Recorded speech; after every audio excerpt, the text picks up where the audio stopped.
Everything is energy. Everything. Everything is energetic expression. Everything has an energetic output, positive or negative. And because everything is energy and has an energetic output, when things work out, it's because the output of both things are equal to each other or balanced in a way. When things don't work out, it's because there's been some serious ass output, maybe not enough input from one of the other parties. So today I'm going to help unpack what it is to show up as an energetic being in any kind of connection with any kind of human being that you can have, whether romantic or platonic. I'm Mac, and I'm the owner and creator of the Energy Institute. Welcome. I say all the time, over and over, energy is everything and everything is energy. And understanding that basic concept helps make sense of everything that we can experience in our three-dimensional reality. Specifically our relationships and our friendships. So recently I had to do some evaluation of myself and how I was showing up in my relationships. And just a quick little backstory, I've always been exactly like my mom, right? And so that put simply, I've always operated really heavily in my divine feminine energy, okay? And what divine feminine energy is nurturing energy, it's giving energy, it's compassionate energy. It's beautiful, it's love energy, right? It's what we would call love, what we see is love on TV energy, right? But the other half of it is divine masculine, and I didn't really have a good tap into that growing up in my experience. It wasn't until I became more conscious and started to actively understand what it was to tap into my divine masculine energy that I became a more balanced person myself.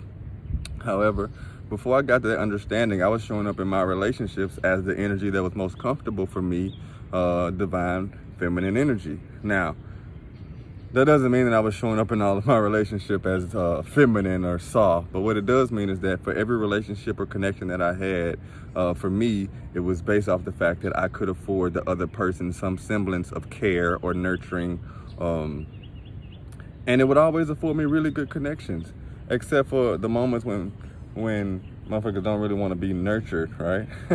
And now the energy that I have to offer is being rejected, and then I'm left feeling like something's the matter with me. Right? I'm not the only person that this happens to. This happens to every single person that has a relationship that has failed, whether it be romantic or platonic. What happens is there's an energetic imbalance in the expression that's happening between the two people, and until we can all become aware that we are energy at our core, we'll keep running into those imbalances because we are not actively using our energy. And when we don't actively use our energy, we actively take other people's energy and misplace and overputs ours onto other people. So like I said, divine feminine energy is very nurturing energy. Divine masculine energy is the business handling energy. It is the father energy. It's the person that sees things in step by step. You know what I'm saying? It's logic and reason over feelings and emotions. Right? And had I had a balanced divine masculine energy and a balanced divine feminine energy, then my divine feminine energy would never be put in a place to feel like taken advantage of or like I've been over nurturing, because my divine masculine would kick in and be like, okay, now it's time to exist just in your experience. You don't always have to show up as a hero. I learned that. And so that is what I now want to share with everybody who's watching, is that if you're running into issues with your relationships, it could be professional, romantic, platonic, does not matter. Just evaluate the energetic imbalances. How are you showing up? Which energy are you carrying into the connection? Are you showing up as divine masculine energy and all logic and reason is taking over the emotions and you're not getting through to the other person? Or are you showing up as divine feminine energy, which is extra emotional and the other person cannot understand because they're on two different vibrational frequencies?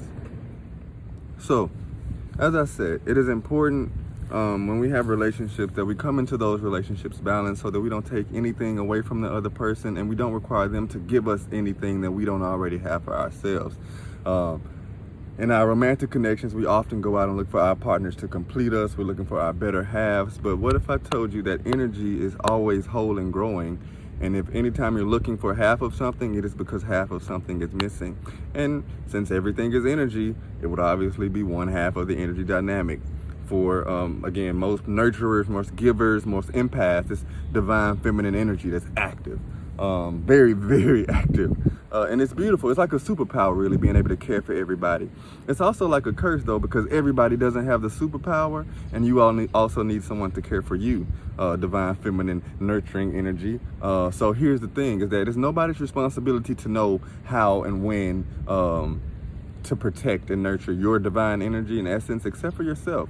So here's what it looks like to become more balanced. If you've always shown up in a relationship where you're giving, caring, nurturing, step away, withdraw from that sometime, because maybe you're being like a pesky mom who won't stop licking her thumb and wiping slob off of the other person's face. Consider. Or maybe, check me out, I'm gonna make it real platonic. Imagine you and your homegirls are kicking it, and y'all have a fight, and your homegirl wants to go to the mall and she wants to kick it and go boy hunting or whatever, and you on the other hand want to stay at home and you want to work on your assignment for school tomorrow. What's happening right there is an energetic imbalance, okay? The divine feminine energy is the wild, go roam, Eve energy, exploration, creativity. The divine masculine region is the responsibility, the order, the logic. And so you want to stay home, and all that needs to be expressed is that right now I'm not feeling like operating in that energetic field of mine. I'm more comfortable in this place. And then the fights that you're having for pulling each other to each other's energy field stops happening. It's not a fucking cakewalk, though, okay? Because the entire experience of life, every encounter and circumstance that we have is teaching us how exactly to balance those energies, whether it be through pain or whether it be through a reward system, a celebratory feeling or emotion that we receive. But the entire work of this experience is to become a balanced being. It is not to become like the Matrix taught us as men, to become the man. I am the man. I am the head of the household. I provide for the family. And it is not for females to become just the cleaner, the cooker, and the baby bearer. That's not the case of relationships. That's not a proper dynamic. As a matter of fact, it is a skewed dynamic that has been taught and filtered through consciousness for the past at least 2,000 years by hyperactive divine masculine energy. But as I told you guys in the first few videos, Mother Nature, which is divine feminine energy, always brings things back to homeostasis. So as divine feminine energy is bringing more balance into the world that we experience, the world that we've always known is ending, and it must end because it's always operated on a divine masculine and logical system. We must get up between the hours of 9 and 5 o'clock. We must go to work from this many hours. When we go to work, we must be in this cubicle. When we go to school, we must be in this desk. Just boxes, lines, squares. But divine feminine energy is circles and squiggles, okay? Exploration, all right?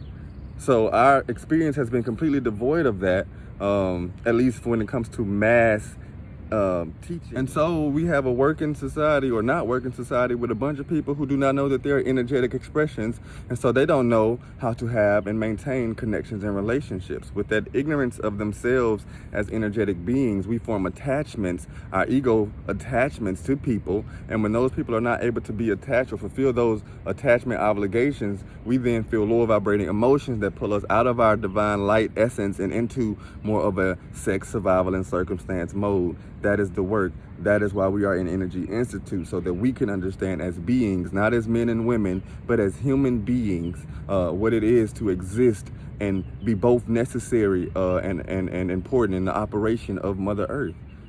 Most of the work that we'll have to do, what I've observed, is that most of my men who've always learned the hustle, that to get up in the 9 to 5, and they did not have a lot of time for feelings and emotions, and we weren't taught how to express them, that's your work.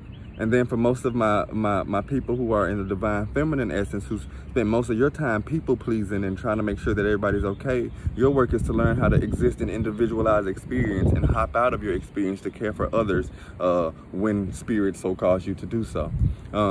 But we'll learn all that with more episodes of the Energy Institute and Energy TV. Thank y'all for watching. Take care.